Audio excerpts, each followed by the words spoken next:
ચાલો છોકરાઓ, આપણે આપણા ચેપ્ટર ઉષ્માગતિશાસ્ત્ર થર્મોડાયનેમિક્સમાં આગળ વધીએ. લાસ્ટ વિડીયોની અંદર આપણે ખૂબ જ ઇમ્પોર્ટન્ટ ટોપિકનું ડિસ્કશન કર્યું હતું. એ છે હેઝનો અચર ઉષ્મા સંકલનનો નિયમ. તો એની થિયરી પણ મોટે ભાગે સ્કૂલ લેવલ પર આવી જતી હોય છે, અથવા તો એનો એક્ઝામ્પલ પણ આવી જતા હોય છે. તો સ્કૂલ માટે મીન્સ કે એ તમારે થિયરી કોઈ પણ હિસાબે શું કરવી પડશે? કમ્પ્લીટ કરવી પડશે. સાથે સાથે આપણે એક બીજી દહન એન્થાલ્પી વિશે પણ સમજીને આવ્યા હતા. ક્લિયર? તો આજે આપણે બીજી એક એન્થાલ્પી વિશે ભણીશું, અને એ છે પરમાણ્વીયકરણ એન્થાલ્પી. નામ છે પરમાણ્વીયકરણ. પરમાણ્વીયકરણને ઇંગ્લિશમાં કહેવામાં આવે છે એટોમાઇઝેશન. ઇંગ્લિશમાં શું કહેશું? આને એટોમાઇઝેશન કહેવામાં આવે છે.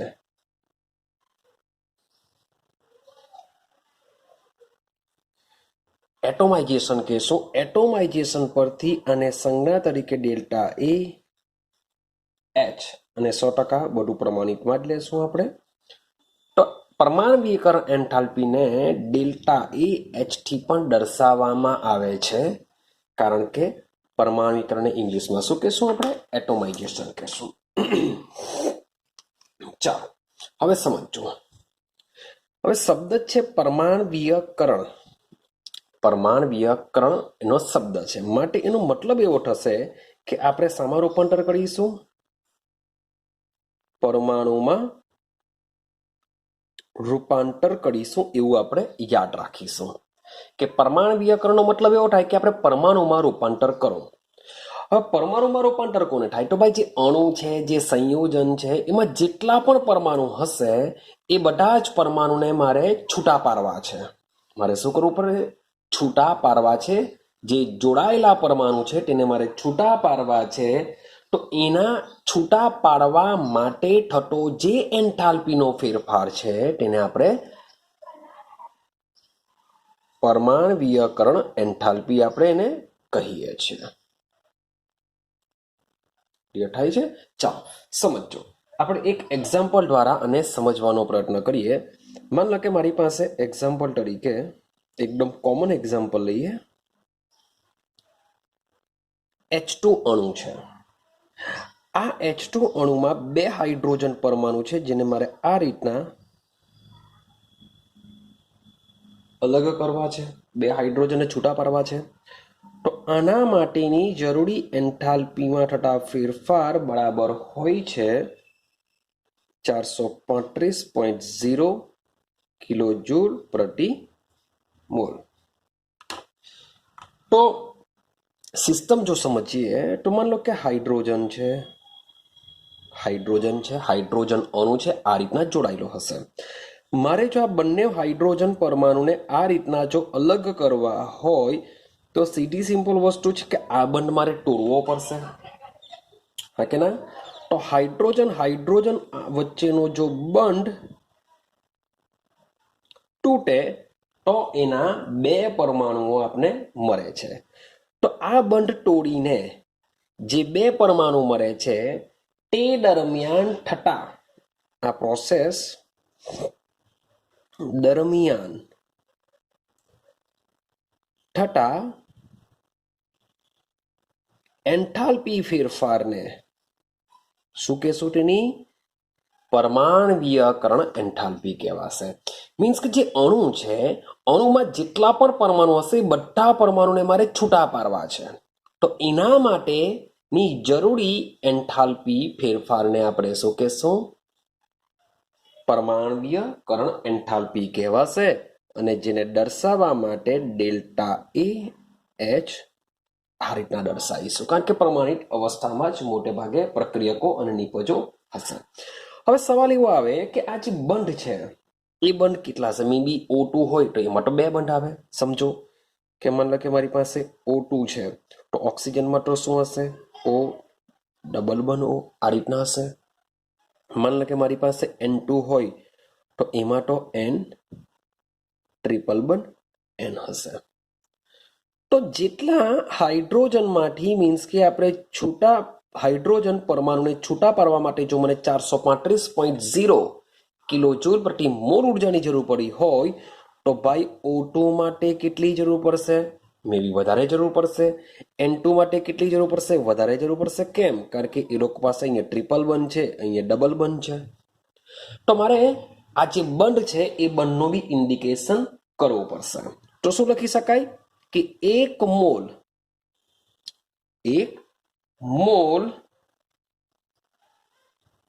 બંધને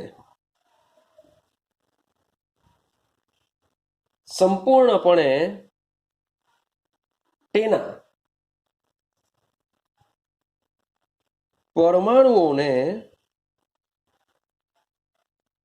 વાયુ કલામાં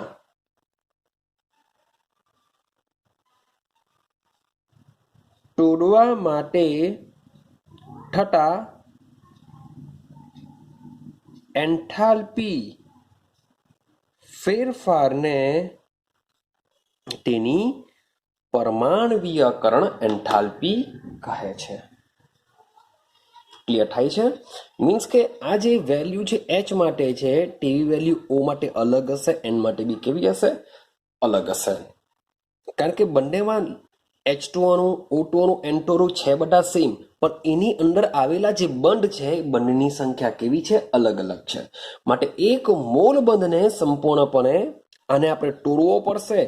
આ તૂટશે તો જ એના પરમાણુ બનશે. અહીં પણ આ બંને બંધ જો તૂટે તો જ ઓક્સિજન પરમાણુ મળશે ને અહીં 3 બંધ તૂટે તો જ નાઇટ્રોજનના 2 પરમાણુ આપને મળશે, તે પણ વાયુ અવસ્થામાં.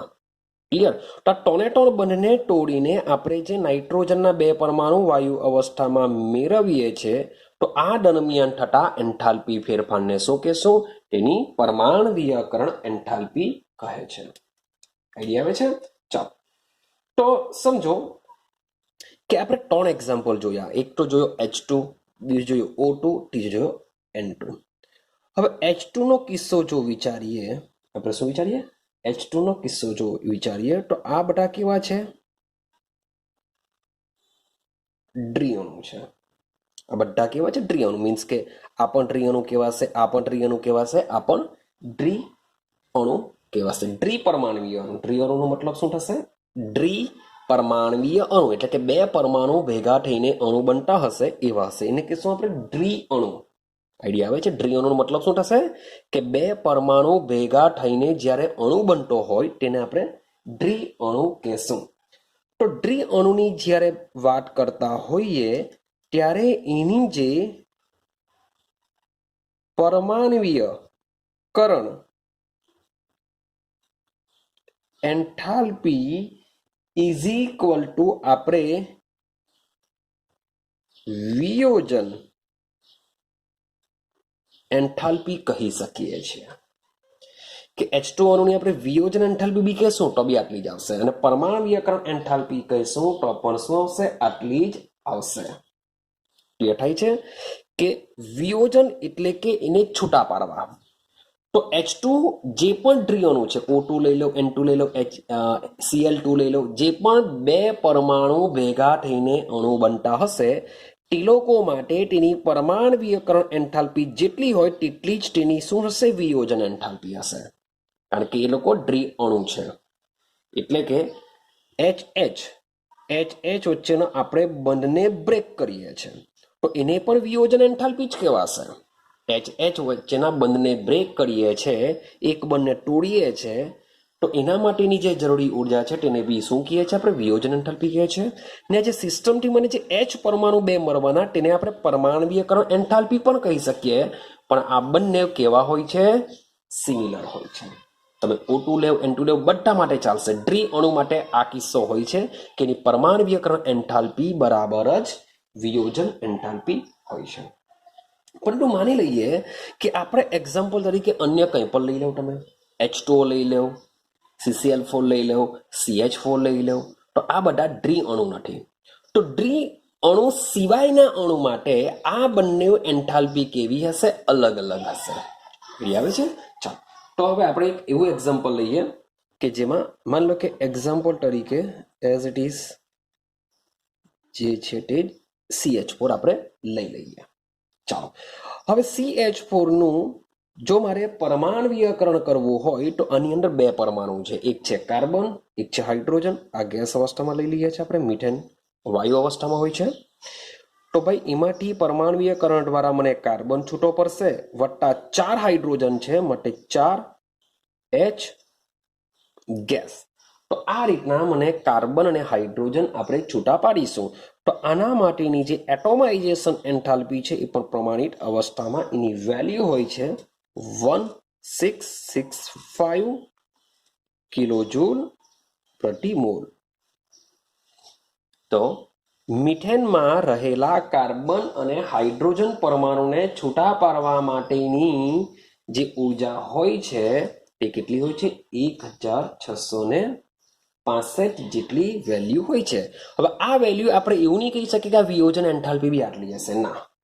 એ માત્ર ને માત્ર દ્વિપરમાણવીય અણુના કિસ્સા માટે એ સાચી થશે.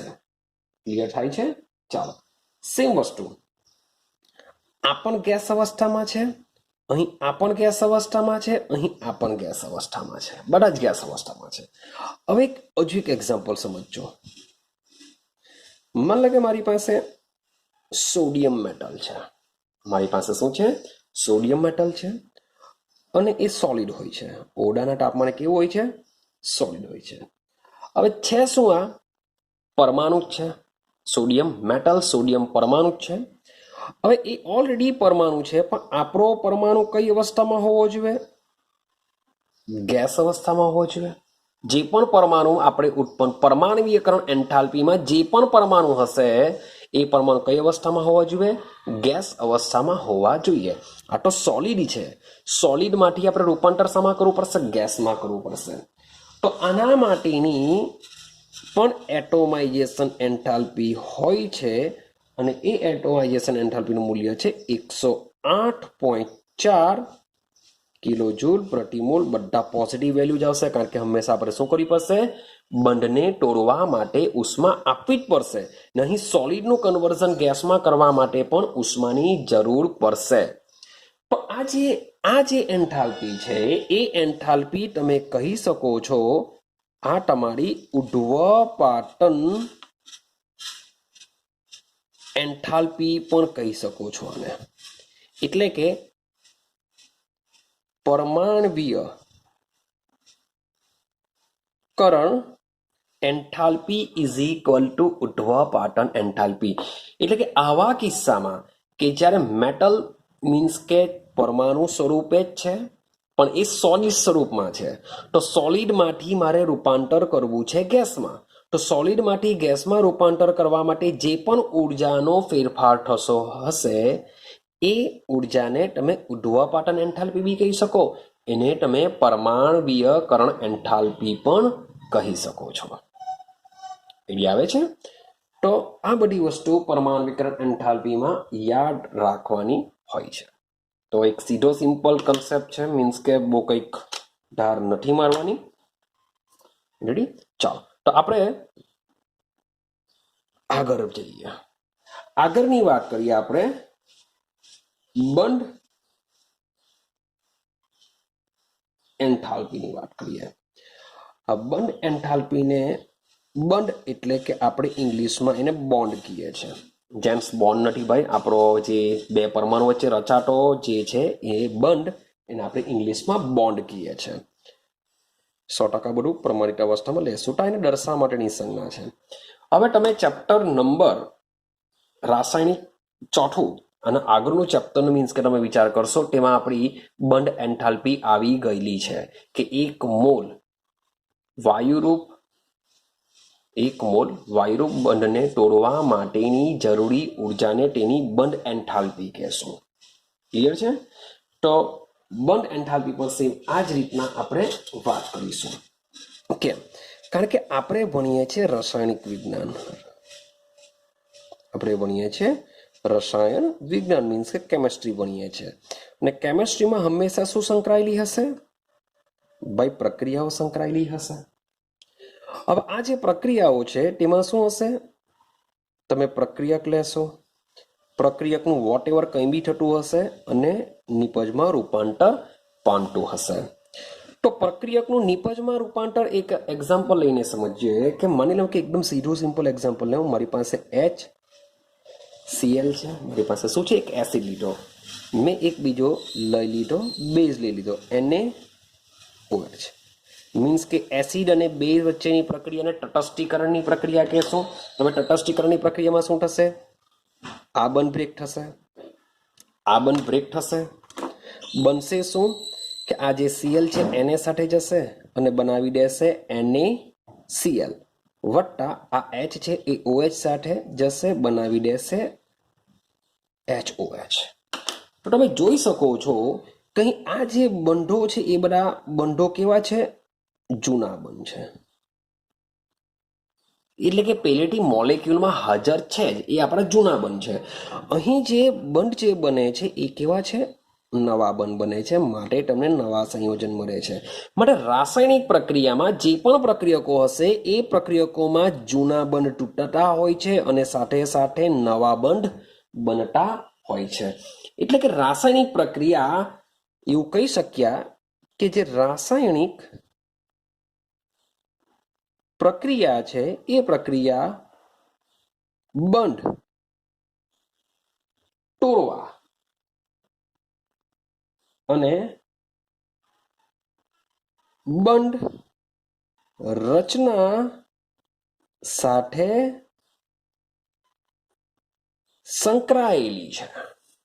કે જે રાસાયણિક પ્રક્રિયા છે એ રાસાયણિક પ્રક્રિયા બંધને તોડવા તથા બંધ રચના સાથે સંકળાયેલી છે. તો આ બંધ રચના અને બંધને જ્યારે બંધ રચાય છે ત્યારે બંધ તૂટે છે. હવે ત્યારે શું થશે જરાક જોજો. હવે આ બંધ તોડવાની વાત કરીએ. ભાઈ વિચારો કે તમારી પાસે એક સ્ટીક છે, એક લાકડી છે, એને તમારે તોડવી છે. હવે એમને એમ નહીં તૂટશે. એના માટે 100% તમારે બર લગાડવું પડશે, એના પર જોર લગાડવું પડશે. દેશી ભાષામાં વાત કરીએ તો જોર લગાડવું પડશે, બર લગાડવું પડશે, તો જ એ તૂટશે. તો આપણા કેમેસ્ટ્રીની ભાષામાં આ જે બંધ છે એ બંધને તોડવા માટે પણ મારે ઉર્જા આપવી પડશે. તો ભાઈ મારે બંધ તોડવા માટે શું કરવું પડતું હોય છે? ઉર્જા આપવી પડે છે. બંધ તોડવા માટે શું કરવું પડશે? ઉર્જા આપવી પડે છે, અથવા તો ઉર્જાની જરૂર પડતી હોય છે. અને જ્યારે રાસાયણિક બંધની રચના થતી હોય છે ત્યારે આના કરતા ઉલટું ઉર્જા શું થતી હોય છે? મુક્ત થતો હોય છે. આટલી વસ્તુ પહેલા તો ક્લિયર કરી દો કે જે પણ બંધ હોય છે એ બંધને તોડવા માટે ઉર્જાની જરૂર પડતી હોય છે. અને જ્યારે બંધ રચાતો હોય છે ત્યારે શું થતી હોય છે? ઉર્જા મુક્ત થાય છે. તો તમે કહી શકો કે આ બંધ તોડવા જ્યારે બંધ તૂટે છે ત્યારે ઉર્જા આપવી પડે છે, ત્યારે પણ આની પાસે કંઈક એન્થાલ્પી હશે. એટલે એવું સમજીને ચાલો, ઉર્જા આપીએ છીએ તો પ્રક્રિયકની બી એન્થાલ્પી હશે. જ્યારે નવા બંધ બને છે ત્યારે ઉર્જા મુક્ત થાય છે, એની પણ કંઈક એન્થાલ્પી હશે. તો આ જે એન્થાલ્પીમાં જે થતો ફેરફાર છે એને આપણે બંધ એન્થાલ્પી કહીએ છીએ. કે જૂના બંધ તૂટશે, નવા બંધ રચાશે. તો તૂટવું અને રચાવું આ બે પ્રોસેસ વચ્ચે થતો જે એન્થાલ્પીનો જે ફેરફાર છે એ ફેરફારને આપણે શું કહીએ છીએ? બંધ એન્થાલ્પી કહીએ છીએ. આઈડિયા આવી રહી છે? ચાલો તો સમજો કે આ જે રાસાયણિક બંધ છે તો એ રાસાયણિક બંધ સાથે સંકળાયેલા ઉષ્માગતિશાસ્ત્રના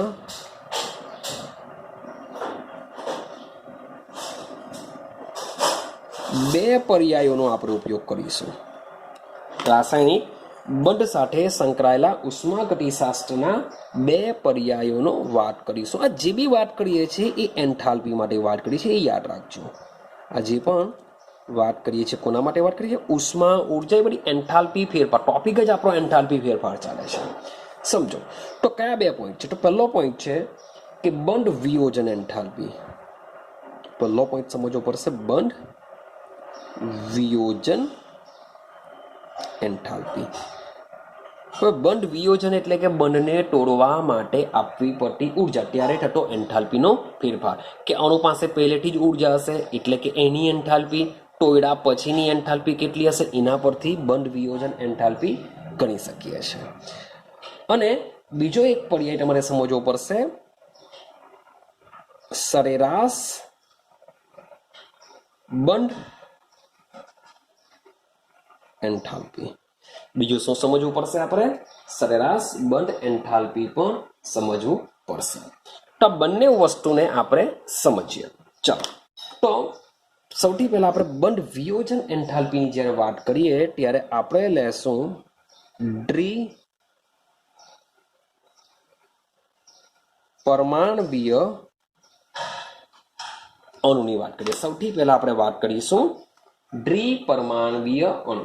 ચાલો, તો સેમ માની લો કે એક્ઝામ્પલ તરીકે મારી પાસે H2 મોલેક્યુલ છે, ગેસ અવસ્થામાં છે. તો એમાંથી મને મળશે 2 હાઇડ્રોજનના પરમાણુ ગેસ અવસ્થામાં. તો આ જે H2 મોલેક્યુલ છે, H2 મોલેક્યુલમાં આ રીતના શું હોય છે? પહેલેથી બંધ હશે. હવે એમાંથી મારે શું કરવો છે? બંધને તોડવો છે. એટલે કે અહીં આ જે એક બંધ છે એટલે કે આપણે કહેશું એક મોલ બંધ. શું કહેશું આપણે? એક મોલ બંધ કહેશું. તો અહીં રહેલા જે એક મોલ બંધને તોડવા માટે હું જે ઉર્જા આપું છું, તો શરૂઆતમાં આની બી કઈ ઉર્જા હશે અને ત્યારબાદ આપું છું ત્યારે આ રૂપાંતર પામે છે, આની પણ કઈ ઉર્જા હશે. એટલે કે બંનેની એન્થાલ્પી હશે. તો એક મોલ બંધને તોડ્યા બાદ થતો જે એન્થાલ્પીનો જે ફેરફાર હોય છે એ એન્થાલ્પીના ફેરફારને આપણે માની લો કે HH આ રીતના દર્શાવીએ, અથવા તમે બોન્ડ પણ લખી શકો છો, કોઈ પ્રોબ્લેમ નથી.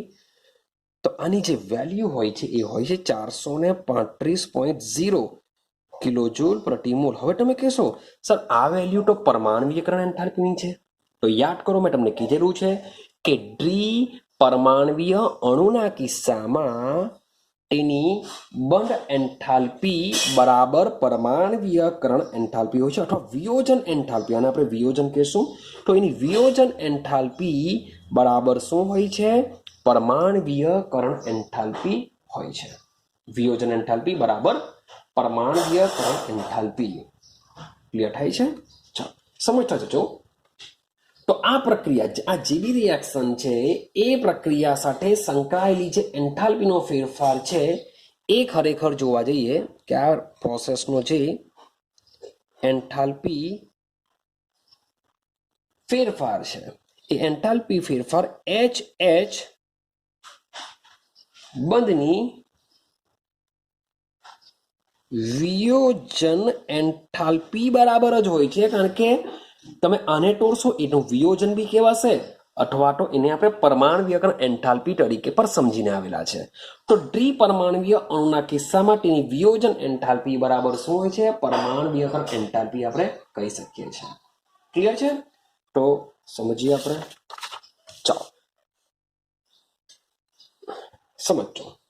તો ભાઈ એની વ્યાખ્યા શું આવી શકે? જે બંધ એન્થાલ્પી છે એ બંધ એન્થાલ્પીની વ્યાખ્યા શું હોઈ શકે? ચાલો, તો ભાઈ જોજો, તો એક મોલ ચોક્કસ જથ્થો લેશું આપણે. એક મોલ વાયુમય સહસંયોજક, શબ્દ કયો છે? વાયુમય. જ્યારે પણ આપણે બંધને તોડવાની વાત કરીશું ત્યારે આપણો જે અણુ હશે જેમાં આપણે બંધને તોડવો છે એ પહેલા કઈ અવસ્થામાં હોવો જોઈએ? વાયુમય અવસ્થામાં જ હોવો જોઈએ. તો જ એને બંધ એન્થાલ્પી આપણે કહેશું. તો એક મોલ વાયુમય સહસંયોજક સંયોજનના કયા પ્રકારના બંધ છે? સહસંયોજક બંધથી રચાયેલું સંયોજન છે. તો સહસંયોજક સંયોજનના એક મોલ સહ સંયોજક સહસંયોજક બંધને તોડીને નિપજોને વાયુરૂપ કલામાં આપણે જે બી મેળવીશું મીન્સ કે આપણા પ્રક્રિયક છે એ પણ વાયુમય છે, તો નિપજો બી કયા મળવાના? વાયુમય મેળવવાના. તો વાયુરૂપ કલામાં મેળવવા માટે થતો એન્થાલ્પી ફેરફારને શું કહેશું આપણે? તેની બંધ એન્થાલ્પી કહેશું. એટલે કે આપણે જે પ્રક્રિયક લેવાના એ પણ વાયુમય લેવાના, સાથે લખેલું છે સહસંયોજક સંયોજનો. હવે સહસંયોજક સંયોજનો શું છે એ તમને આઈડિયા છે, આપણે અગાડી ભણીને આવેલા છે. ચાલો તો સમજો, આપણે જેમ H2 માટે વાત કરીને આવ્યા કે H2 માટે એની જે વિયોજન એન્થાલ્પી છે એ જ એની પરમાણ્વીયકરણ એન્થાલ્પી હોય છે. તે જ પ્રમાણે અન્ય એક્ઝામ્પલ જરાક સમજો. દ્વિપરમાણ્વીય અણુ માટેના માન લો કે મારી પાસે Cl2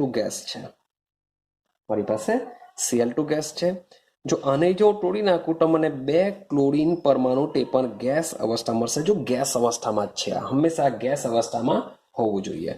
તો આના માટે મીન્સ કે તમે બોન્ડ પણ લખી શકો, પણ અહીં Cl વચ્ચેનો બંધ તૂટે છે, માટે આ રીતના એને દર્શાવવામાં આવે છે. અને એની પ્રમાણિત અવસ્થા કહેશું. તો આના માટે થોડો ફેરફાર 242 કિલો જૂલ પ્રતિ મોલ હોય છે. ક્લિયર થાય છે? એવી રીતે તમે O2 ને સમજવાનો પ્રયત્ન કરો કે O2 ગેસ, ઓક્સિજન ગેસ, તો આના માટે શું હોય છે? ઓક્સિજન બંધ ઓક્સિજન. હવે સમજો અહીં સિંગલ બંધ હતો, પણ અહીં શું કરવું પડશે? ડબલ બંધ મૂકવા પડશે, કારણ કે ઓક્સિજન વચ્ચે ડ્રીબલ હોય છે. તો એના માટે થતો જે એન્થાલ્પીનો ફેરફાર છે એ 428 કિલોજૂલ પ્રતિ મોલ હોય છે, કારણ કે એમાં બંધની સંખ્યા વધારે છે, તો એની વેલ્યુ બી કેવી રહેવાની? વધારે થવાની. ક્લિયર થાય છે? તો તમે જોશો કે આ વેલ્યુને તમે વિયોજન એન્થાલ્પી પણ તમે કહી શકો છો. આ જે પ્રોસેસ છે એ પ્રોસેસમાં તમે એને વિયોજન એન્થાલ્પી બી કહી શકો છો, બંધ એન્થાલ્પી બી કહી શકો છો, સાથે સાથે પરમાણ્વીયકરણ એન્થાલ્પી પણ કહી શકો છો, કારણ કે દ્વિપરમાણ્વીય અણુ છે. તો દ્વિપરમાણ્વીય અણુના કિસ્સામાં તમે એની પરમાણ્વીયકરણ એન્થાલ્પી એ જ એની વિયોજન એન્થાલ્પી આવશે, એ જ એની બંધ એન્થાલ્પી પણ આવશે. બધું સિમિલર કહેવાશે. તો એ તો ભાઈ બરાબર છે, પણ આપણે મેઇન સમજવાનું છે કે ચાલો બંધ વિયોજન એન્થાલ્પી પર દ્વિપરમાણ્વીય અણુ હશે, વાયુરૂપ હોવો જોઈએ, તો એના 1 મોલ બંધને તોડવા માટે આપણે જે ઉર્જા આપીશું એના પરથી બંધ વિયોજન એન્થાલ્પી આપણે ગણી શકીએ છીએ. પરમાણ્વીકરણ એન્થાલ્પી જે રીતના આવશે તે રીતના જ આવશે, સાથે સાથે વિયોજન એન્થાલ્પી પણ સેમ આવશે. પણ જ્યારે વાત કરીએ છીએ આપણે બહુપરમાણ્વીય, આ માત્ર દ્વિપરમાણ્વીય અણુ માટેનો કિસ્સો હતો, પણ હવે આપણે એક્ઝામ્પલ સમજવાનો પ્રયત્ન કરીશું બહુ પરમાણ્વીય અણુ. તો સૌથી પહેલા તમારા દિમાગમાં હોવું જોઈએ કે બહુ પરમાણ્વીય અણુ કોને કહેવાશે. એક્ઝામ્પલ તરીકે સમજવાનો પ્રયત્ન કરો કે ભાઈ લઈ લો H2O લઈ લો, પછી તમે ઓઝોન પણ લઈ શકો, એમાં પણ ભાઈ 2 પરમાણુ કરતા વધારે પરમાણુ જોડાવાથી અણુ બન્યો હોય તો તેને આપણે બહુ પરમાણ્વીય અણુ કહેશું. CHCl3 ક્લોરોફોર્મ લઈ શકો છો તમે, ચાલો ભાઈ NH4Cl, વોટ એવર કંઈ બી એક્ઝામ્પલ લેવો, કે એવા એક્ઝામ્પલ કે જેમાં 2 કરતાં વધુ પરમાણુઓ ભેગા થઈને અણુ રચાયો હોય તેને આપણે શું કહેશું? બહુ પરમાણ્વીય અણુ કહેશું. હવે એક સીધી સિમ્પલ વસ્તુ છે કે આપણો અહીં મોલિક્યુલ કેવો છે? બહુ પરમાણ્વીય અણુ. માટે આની જે પરમાણ્વીયકરણ એન્થાલ્પી છે ઇઝ નોટ ઇક્વલ ટુ શું થઈ જશે? એની વિયોજન એન્થાલ્પી થઈ જશે. ઇઝ નોટ ઇક્વલ ટુ તેની બંધ એન્થાલ્પી થઈ શકે. કે આપણે દ્વિપરમાણવીય અણુની બાબતમાં આ ત્રણે ત્રણ કેવું લખેલું હતું? સિમિલર લખેલું હતું. બધા એકબીજાને સમાન હોય છે, વેલ્યુ પણ સમાન હોય છે. પણ જ્યારે બહુ પરમાણવીય અણુની વાત કરતા હોઈએ ત્યારે એની પરમાણવીયકરણ એન્થાલ્પી, તમે વિયોજન એન્થાલ્પી લઈ લેશો, એની બંધ એન્થાલ્પી લઈ લેશો. આ બધી જ વસ્તુ કેવી હશે? અલગ અલગ હશે.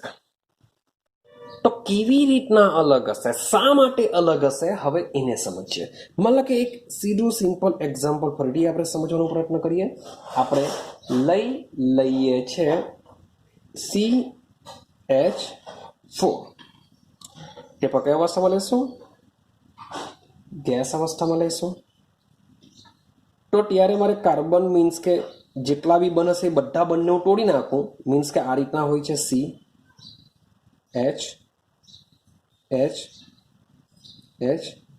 મીન્સ કે આ રીતના ચતુષ્ફલકીય આકારે ગોઠવાયેલું હોય છે. તો એની અંદર 4 બન છે. આ ચારે ચાર બંને મીન્સ કે મારે શું કરવા પડશે? બ્રેક કરવા પડશે. તો ચારે ચાર બંને જો બ્રેક કરી દઉં તો ભાઈ કાર્બન બી છૂટો પડી જશે, સાથે સાથે 4 હાઇડ્રોજન બી છૂટા પડી જશે. તો એકચ્યુઅલી એમ જોવા જઈએ તો યાર આ રીતના જો બધા જ બંધ જો બ્રેક કરી દઈએ તો આ તો એની પરમાણવીયકરણ એન્થાલ્પી થઈ જશે. આ શું થઈ જશે? એની પરમાણવીયકરણ એન્થાલ્પી, જે એટોમાઇઝેશનથી દર્શાવીએ છે. અને એની વેલ્યુ આપણે અગાડી એટોમાઇઝેશનમાં સમજીને આવ્યા, 1665 કિલો જૂલ પ્રતિ મોલ જેટલી હોય છે. ચલો ભાઈ, સાચું છે કે આ ચારે ચાર બંને તોડીશું તો કાર્બન છૂટો પડશે, વત્તા 4 હાઇડ્રોજન છૂટો પડશે, એટલે કે એટમ છૂટા પડી ગયા. તો આટો ઉર્જાને શું કહેશું આપણે? એટોમાઇઝેશન એન્થાલ્પી કહેશું. પણ મારે તો બંધ એન્થાલ્પી સમજવું છે. બંધ એન્થાલ્પી શું છે? તો તમે વિચારજો કે અહીં 4 CH બંધ છે. તમારા CH4 ભાઈ એવા બીજા એક્ઝામ્પલમાં બી સેમ આ જ રીતના આવશે. આપણે માત્ર એક એક્ઝામ્પલ લઈને સમજીએ છીએ કે અહીં CH4 માં શું છે? 4 CH બંધ છે. હવે સમજી લેજો, બરાબર સમજજો. હવે આગળના ચેપ્ટરમાં, જે ચેપ્ટર નંબર 4 છે, એમાં આપણે બંધ એન્થાલ્પી વિશે વાત કરીને આવ્યા હતા. એમાં મેં તમને એક એક્ઝામ્પલ આપેલું હતું કે લાકડી જેટલી મોટી હશે તો એને તોડવા માટે ઓછી મહેનતની જરૂર પડે. એટલે કે તમારો બંધ જેટલો લાંબો હશે, બંધ લંબાઈ જેટલી વધારે હશે તો એને તોડવા માટે ઉર્જાની ઓછી જરૂર પડે. જેટલી લાકડી ટૂંકી હોય તેને તોડવા માટે ઉર્જાની જરૂર વધારે પડશે. તો સેમ તમારી બંધ લંબાઈ જેટલી ટૂંકી હશે તો તેને તોડવા માટે ઉર્જાની જરૂર કેવી પડશે? વધારે પડશે. આઈડિયા આવે છે?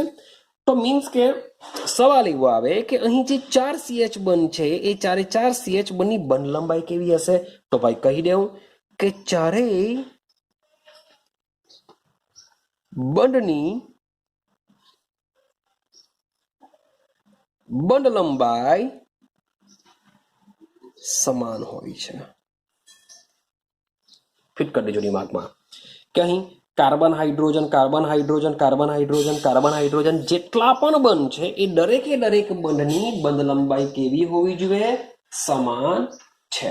સમાન જ હોય છે.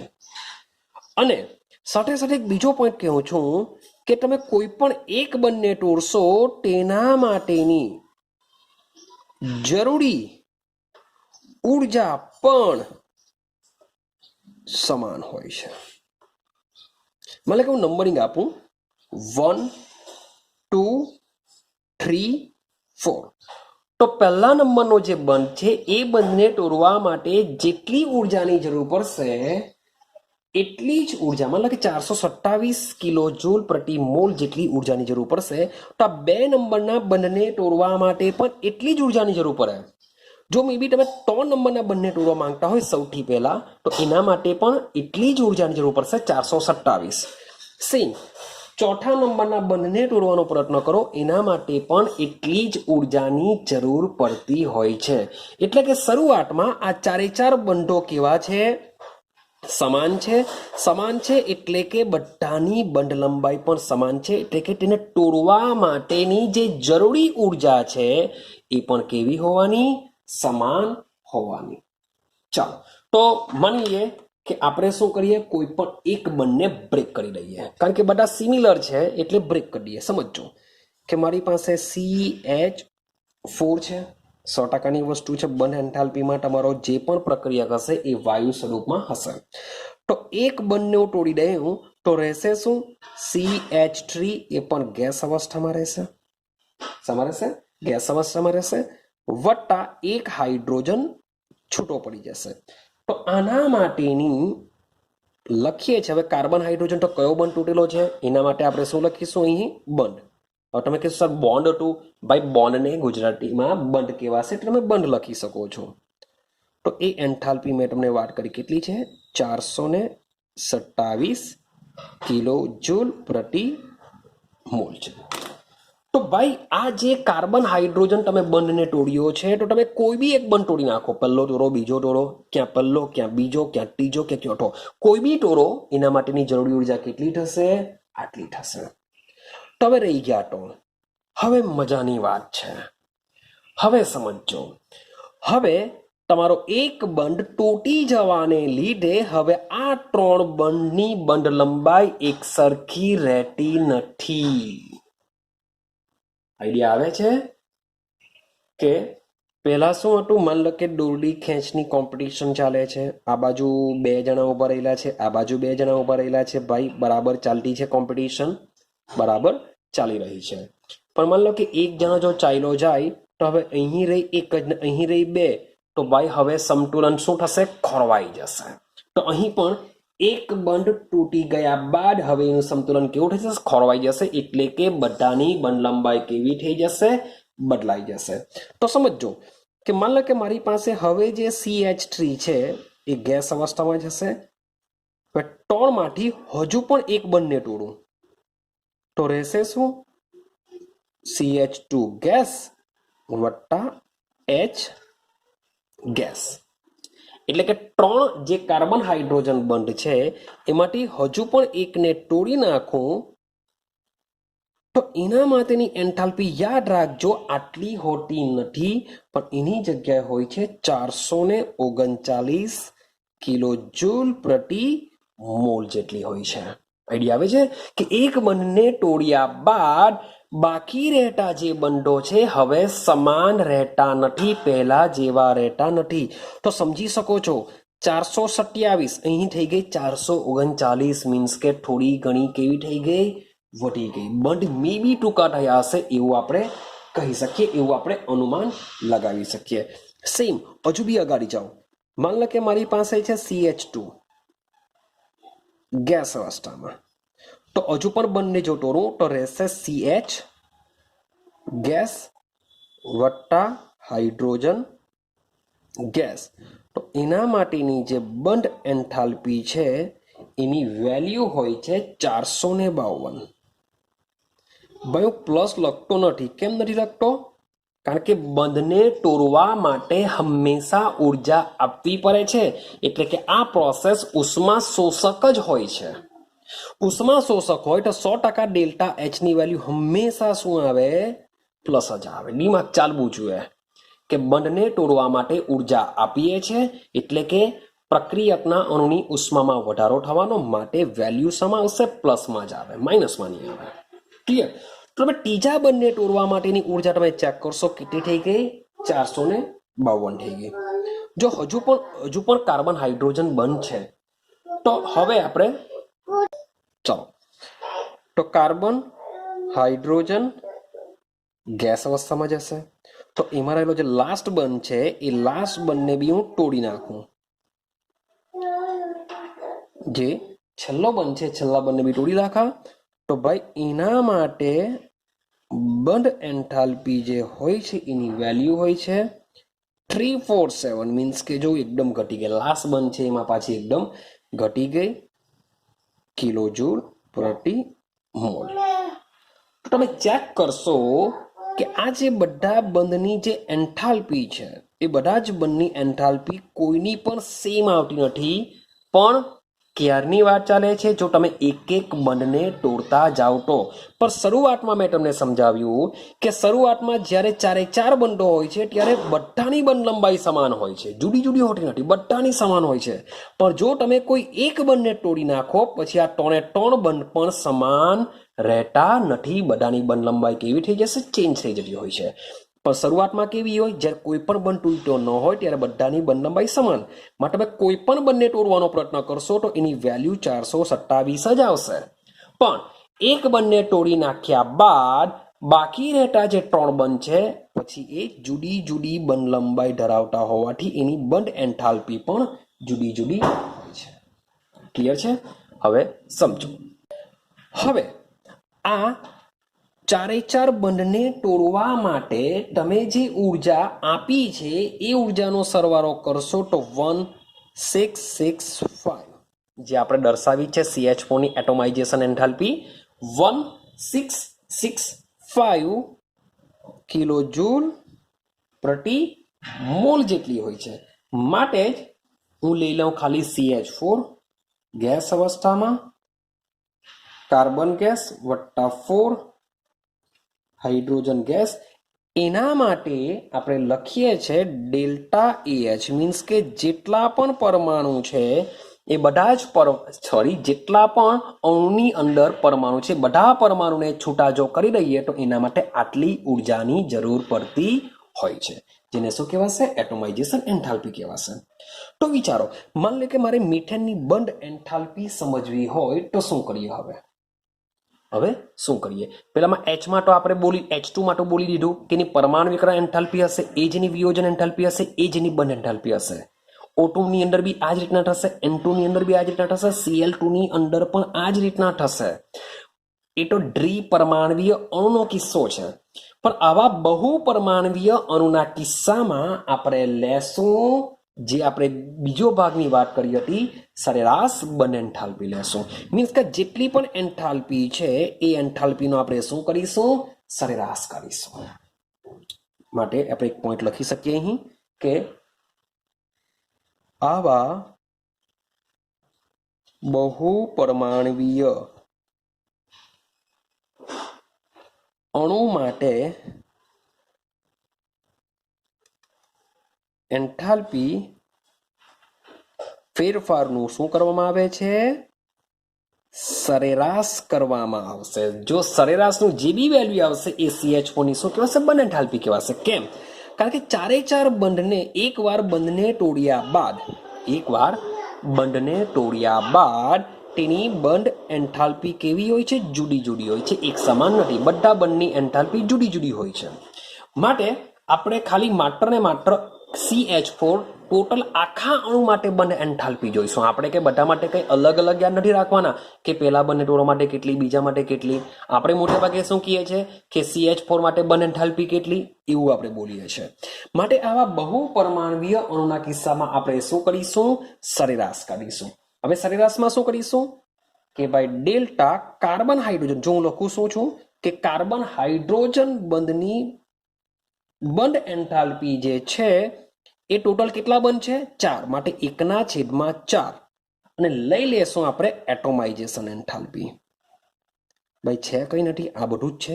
મીન્સ કે 4 નો સરવાળો કરો ભાગ્યા 4 કરો, એને જ આપણે સરેરાશ કહેશું. આ 4 નો સરવાળો કેટલો છે?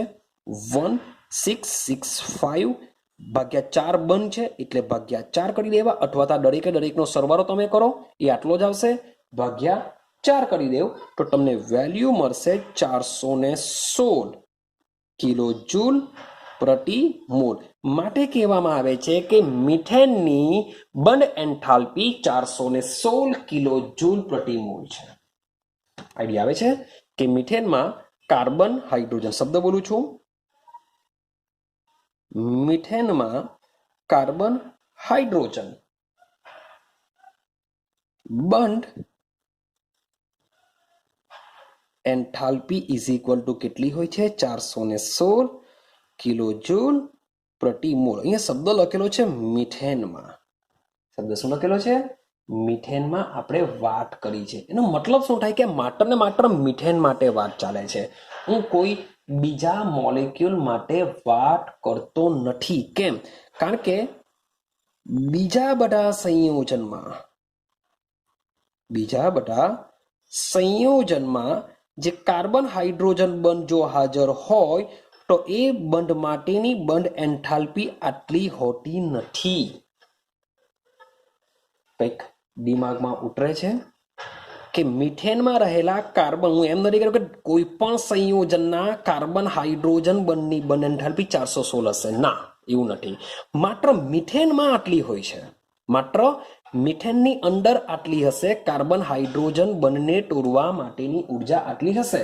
પણ બીજા સંયોજનની વાત કરીએ, માની લો કે મારી પાસે છે CH3COOH, તો અહીં પણ CH3COOH ને જો દર્શાવીએ, carbon hydrogen hydrogen hydrogen C double બંધ OOH, તો અહીં 3 કાર્બન હાઇડ્રોજન બંધ છે.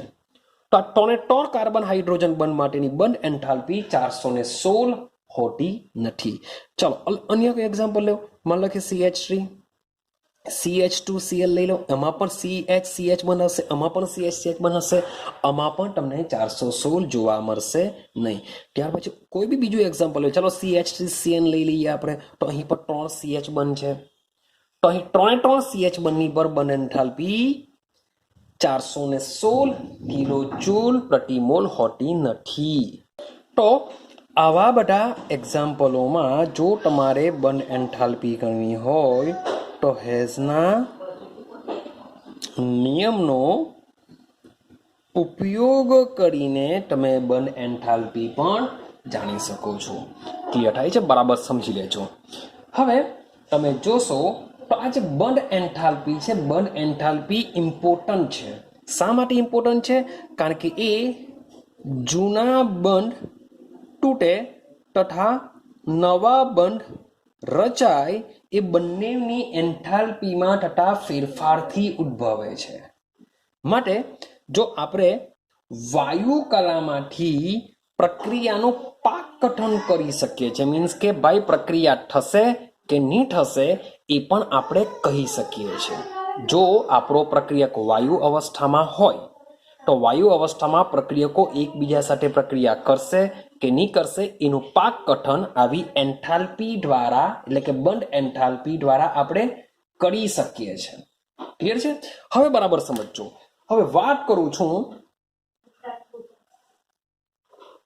પ્રક્રિયાની પ્રમાણિત એન્થાલ્પી. સમજો પ્રક્રિયાની પ્રમાણિત એન્થાલ્પી. પ્રક્રિયાની પ્રમાણિત એન્થાલ્પીને કહેશું ડેલ્ટા RH, જે આપણે અગાડી સમજીને આવેલા છે. રિએક્શનની એન્થાલ્પી એટલે પ્રક્રિયાની પ્રમાણિત એન્થાલ્પી. પણ આ જે પ્રક્રિયાની જે પ્રમાણિત એન્થાલ્પી છે એ બરાબર સમજો.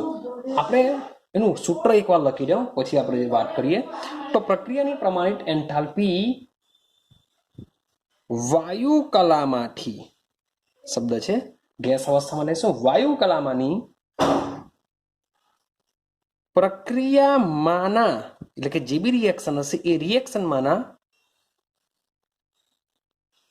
પ્રક્રિયકો અને નિપજોની, શબ્દ છે બંધ એન્થાલ્પી સાથે સંબંધિત છે. એટલે કે કોઈ પણ જે રિએક્શન હશે એ રિએક્શનની મારે જો પ્રમાણિત એન્થાલ્પી ગણવી હોય તો વાયુ કલામાં જો હોય તો એ પ્રક્રિયકો અને નિપજોની બંધ એન્થાલ્પી સાથે સંબંધ ધરાવે છે. ને સંબંધ બહુ મજાનો છે, જરાક સમજો હું શું લખું છું કે delta RH is equal two exponential, means કે સરવાળો, બંધ એન્થાલ્પી પ્રક્રિયકો માઇનસ એક્સપોનેન્શિયલ બંધ એન્થાલ્પી નિપજો. કેમ મેં તમને કીધું કે ભાઈ ધ્યાન આપજો? કારણ કે મોટે ભાગે આપણે જે પણ ચેપ્ટરમાં સૂત્ર આવશે તેમાં નિપજોમાંથી પ્રક્રિયકો બાદ કરીએ છીએ. અહીં તમે ચેક કરો, પ્રક્રિયકો માઇનસ નિપજો. ક્યારે? બંધ એન્થાલ્પીની જો તમને વેલ્યુ આપેલી હોય, પ્રક્રિયકો અને નિપજોની બંધ એન્થાલ્પીની જો કિંમત આપેલી હોય તો સૂત્રમાં નિપજ માઇનસ પ્રક્રિયકો નહીં કરતા, પ્રક્રિયકો માઇનસ નિપજો કરજો. આઈડિયા આવે છે? જો રિએક્શનની અંદર કોઈ રિએક્શન આપેલી હોય, બધાની બંધ એન્થાલ્પીની વેલ્યુ આપેલી હોય તો પ્રક્રિયાની એન્થાલ્પીમાં થોડો ફેરફાર જો તમારે શોધવો હશે તો તમે શું કરજો, પ્રક્રિયકોમાંથી જ તમે નિપજો બાદ કરજો. તો આ જે વેલ્યુ છે, જ્યારે તમને બંધ એન્થાલ્પીની કિંમતો આપેલી હોય ત્યારે જ આ સૂત્રનો તમે ઉપયોગ કરી શકો છો. ને જ્યારે તમને સર્જન એન્થાલ્પી મીન્સ કે ડેલ્ટા એફએચ ની કિંમત અથવા તો મૂલ્યો આપ્યા ન હોય અથવા તો પ્રાપ્ય ન હોય તેવા કિસ્સામાં પ્રક્રિયકોની બંધ એન્થાલ્પી એટલે કે પ્રક્રિયકોને બંધ તોડવા માટેની ઉર્જા અને નિપજોના બંધને તોડવા માટેની ઉર્જાનો તફાવત કરીને તમે પ્રક્રિયાની એન્થાલ્પી ગણી શકો છો. ક્લિયર છે? મોટે ભાગે તમને સર્જન એન્થાલ્પીના મૂલ્ય આપી દેશે, ડેલ્ટા એફએચના મૂલ્ય આપી દેશે અને પ્રક્રિયાની એન્થાલ્પી પૂછશે.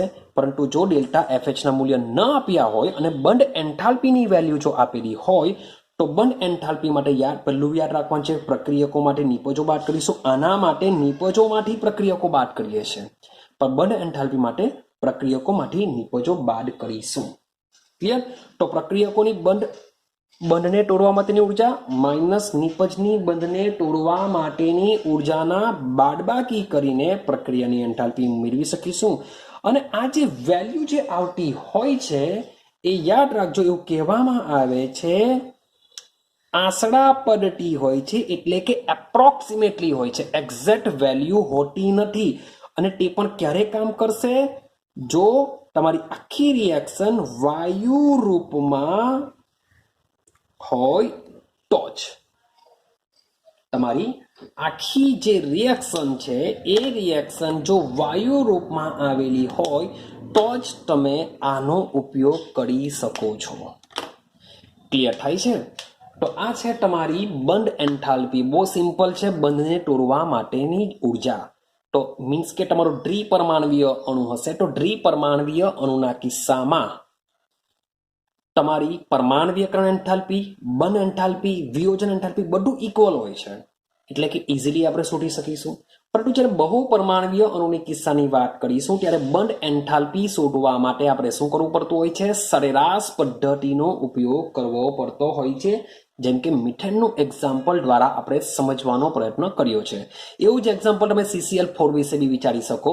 એમાં પણ પહેલા 4 બંધો સમાન હોય છે, પરંતુ એકવાર બંધ તોડ્યા બાદ 3 બંધોની બંધ લંબાઈ પણ અલગ અલગ થઈ જશે. માટે પછી આપણે એનું સરેરાશ કરીને જ બંધ એન્થાલ્પી શોધી શકીએ છીએ. બીજો એક પોઈન્ટ યાદ રાખવાનો મેં તમને કીધો કે ભાઈ આપણે મિથેનમાં કાર્બન હાઇડ્રોજન બંધની જે બંધ એન્થાલ્પી છે એ 416 મેળવીને આવ્યા. તો ભાઈ કોઈ પણ સંયોજન કે જેમાં કાર્બન હાઇડ્રોજન હોય તો એને બંધને તોડવા માટેની ઉર્જા 416 હોતી નથી. બીકોઝ ઓફ અહીં તો મિથેનમાં માત્ર કાર્બન અને હાઇડ્રોજન વચ્ચે જ બંધ છે. તમે એસિટિક એસિડ લઈ લેશો તો મારો કાર્બોક્સિલિક સમૂહ આવી ગયો, તો જેને લીધે કાર્બન હાઇડ્રોજન બંધની બંધ લંબાઈ ફરક પડી જશે, એની એન્થાલ્પીમાં પણ ફરક પડી જશે. માટે એ માત્ર મિથેન પૂરતું છે. અન્ય કોઈ સંયોજન લેશો તો તેમાં કાર્બન હાઇડ્રોજન બંધની બંધ લંબાઈ કેવી થઈ જશે? બંને એન્થાલ્પીનું મૂલ્ય અલગ થઈ જતું હોય છે. બીજી વસ્તુ કે તમને જો બંધ એન્થાલ્પીના મૂલ્યો આપેલા હોય તો એને પ્રક્રિયકોમાંથી જ આપણે નિપજો બાદ કરીશું. દિમાગમાં ફિટ કરજો. ક્યારે? જ્યારે સર્જન એન્થાલ્પીના મૂલ્ય ન આપ્યા હોય ત્યારે આપણે આ સૂત્રનો ઉપયોગ કરીને પણ પ્રક્રિયાની એન્થાલ્પી ગણી શકીએ છીએ. પણ અહીં મળેલું મૂલ્ય કેવું હોય છે? એપ્રોક્સિમેટલી હોય છે, લગભગ બહુ આશરા પડતું હોય છે, બહુ પરફેક્ટ હોતું નથી. અને આ જે રિએક્શન છે ક્યારે કામ કરી શકે? વાયુરૂપ હોય તો જ. પ્રવાહી કે લિક્વિડ અથવા મિક્સ હોય ત્યારે આ કામ. કારણ કે બંધને તોડવા માટેની ઉર્જા, બંધને તોડવા માટે હંમેશા આપણો જે અણુ હશે એ વાયુ રૂપમાં જ હોવો જોઈએ, તો જ આપણે બંધને તોડી શકીએ. આઈડિયા આવે છે? તો બસ આપણે આજના વિડીયો માટે આટલું જ રાખીશું. આપણે 2 પોઈન્ટની વાત કરી, એક છે પરમાણવીયકરણ એન્થાલ્પી અને બીજી વાત કરી બંધ એન્થાલ્પી વિશે. તો બસ 2 પોઈન્ટને મીન્સ કે તમે એકવાર કમ્પ્લીટ કરી દો. મીન્સ કે બહુ કમ્પ્લીટ કરવાની બી જરૂર નથી. એકવાર જો દિમાગમાં ફિટ કરી દેશો, વિડીયો બરાબર ધ્યાન આપશો, અથવા જો ખબર નહીં પડતી હોય તો ફરીથી પાછો એકવાર તમે જોઈ શકો છો. જોઈ લેવો બરાબર, તમને આઈડિયા આવી જશે. બહુ એટલું બધું દિમાગમાં લગાડવાની પણ જરૂર નથી. ક્લિયર? તો બસ આજના પૂરતું આટલું જ રાખીએ. નેક્સ્ટ વિડીયો ઇમ્પોર્ટન્ટ બનવાનો છે. નેક્સ્ટ વિડીયોની અંદર એક થિયરી આવવાની છે. એ થિયરી મોસ્ટ ઇમ્પોર્ટન્ટ તમારા સ્કૂલ લેવલ માટે મોટે ભાગે વારંવાર આ થિયરી તમને જોવા મળતી હોય છે. તો હવે આપણે માત્ર 3 જ થિયરી બાકી રહી છે, એટલે કે એન્થાલ્પી ફેરફાર કમ્પ્લીટ થઈ જશે. પછી આપણે સમથિંગ કંઈક ડિફરન્ટ ભણવાનો પ્રયત્ન કરીશું. ક્લિયર છે? તો મળીશું આપણે નેક્સ્ટ વિડીયોની અંદર. જો હજુ પણ વિડીયોને લાઇક, સબસ્ક્રાઇબ, શેર નહીં કર્યું હોય તો કરી દેજો. બેલ આઇકોનને દબાવી દેજો કે જેથી મારો નેક્સ્ટ વિડીયો મીન્સ કે જેવો મુકાશે એવો તરત જ તમને નોટિફિકેશનમાં મળી જશે. તમે ઇઝીલી એની સ્ટડી કરી શકશો. તો મળીશું નેક્સ્ટ વિડીયોની અંદર.